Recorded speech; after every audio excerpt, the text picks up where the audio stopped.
59-year-old Stefan Andersson was a world-renowned research professor at the University of Houston, a leader in his field, enjoying the good life until early one fateful morning. 4 a.m., a 911 call comes in, a woman on the other end. Okay, so is he beating you up or is he about to die? Yeah, he's beating me up. Listen, self-defense. The caller, Stefan's girlfriend, Ana Trujillo. When police arrive at his luxury apartment, they find the beloved professor dead, stabbed in the head at least 25 times. Ana Trujillo is covered in blood. She tells investigators that Stefan attacked her and that she hit him. But it was her weapon of choice that would turn this case into a headline-grabbing story. Ana killed Stefan with her high-heel stiletto shoe. When they did x-rays of the shoe, it ended up being a steel rod.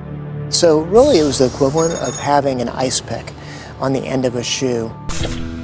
Police bring Ana in for questioning. Her jeans are still covered in blood. She claims Stefan had a dark side.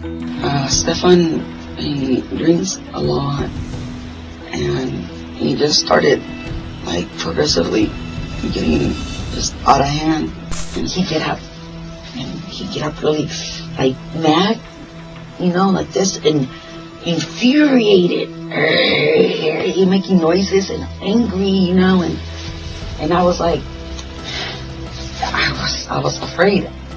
He starts to get angry, he gets real jealous, and he started to get violent towards me. She says things had turned violent that night, that he attacked her and she fought back. He grabbed me and he wouldn't let me go, and so I got the shoe and I started, like, please, like, whatever I could, I was trying to grab whatever I could. I was just, I was hitting him to please get away. A case of self-defense? Only 2 people knew what had happened that night, and 1 was dead. According to Ana, she had struggled with Stefan after they fell to the floor. And to prove her case, her defense team brought in martial arts expert Chris Martinez to demonstrate how her version of the story could have unfolded. This is the best scenario I could come up with the evidence I was given. Okay. Is where he grabs her leg, grabs her foot, and locks in. Okay.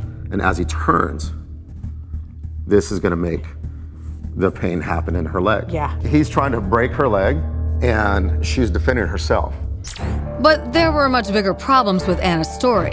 Houston PD crime scene investigator Christopher Duncan told Crime Watch Daily the clues were in the blood spatter evidence. As close as the victim was to that wall, if there is somebody on top of him and there is a rolling struggle, he's covered with blood from his waist up. That is going to impart onto the wall, and it wasn't there. Ana, you'll recall, was covered in blood.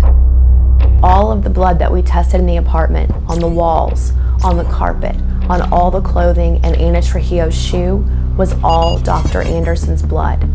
What was telling about the evidence is there wasn't a mark on her. There wasn't a bruise, there wasn't a scratch.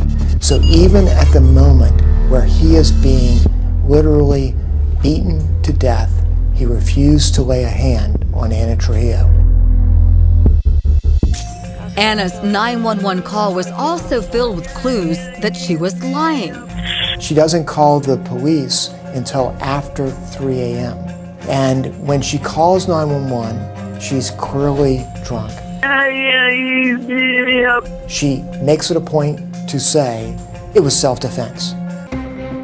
You can hear the 911 operator trying to take Ms. Trujillo through the steps to perform CPR. Breathe. Breathe. And then you hear Ms. Trujillo blow into the phone 3 or 4 times, quickly.